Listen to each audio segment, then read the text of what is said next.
இடனறிதல். தொடங்கற்க எவ்வினையும் எள்ளற்க முற்றும் இடங்கண்டபின் அல்லது. ஈடுபடும் செயல் ஒன்றும் பெரிது அல்ல என இகழ்ச்சியாகக் கருதாமல் முற்றிலும் சரியான இடத்தை தேர்ந்தெடுத்து அச்செயலில் இறங்க வேண்டும். முரண் சேர்ந்த மொயம்பினவர்க்கும் அரண் சேர்ந்தாம் ஆக்கம் பலவுந் தரும்.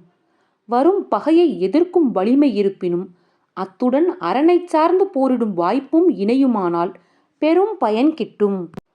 ஆற்றாரும் ஆற்றி அடுப இடனறிந்து போற்றார்கண் போற்றிச் செயின். தாக்குதல் நடத்துவதற்கு உரிய இடத்தையும் தேர்ந்து தம்மையும் காத்து கொண்டு பகைவருடன் மோதினால் வலிமை இல்லாதவர்க்கும் வலிமை ஏற்பட்டு வெற்றி கிட்டும். எண்ணியார் எண்ணம் இழப்பர் இடனறிந்து துண்ணியார் துண்ணிச் செயின். ஏற்ற இடம் அறிந்து தொடர்ந்து தாக்கினால் பகைவர்கள் வெற்றி என்பதை நினைத்துக்கூட பார்க்க மாட்டார்கள். நெடும்புனலுள் வெல்லும் முதலை அடும்புனலின் நீங்கின் அதனைப் பிற. தண்ணீரில் இருக்கும் வரையில்தான் முதலைக்கு பலம். தண்ணீரை விட்டு வெளியே வந்துவிட்டால் ஒரு சாதாரண உயிர்கூட அதனை உருட்டிவிடும்.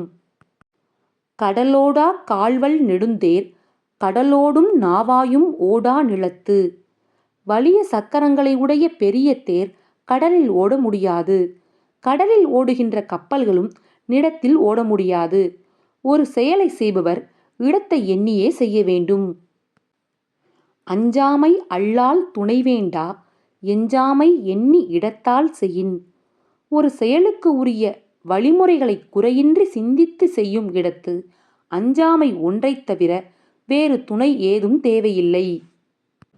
சிறுபடையான் செல்லிடம் சேரின் உறுபடையான் ஊக்கம் அழிந்து கெடும்.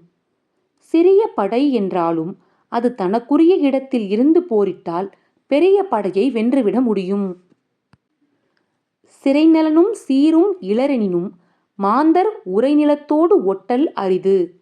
பாதுகாப்பான கோட்டையும் மற்றும் பல படை சிறப்புகளும் இல்லாது இருப்பினும் அப்பகைவர் வாழும் நிலையான இடத்திற்கு படையெடுத்து சென்று தாக்குவது எளிதான செயல் அல்ல.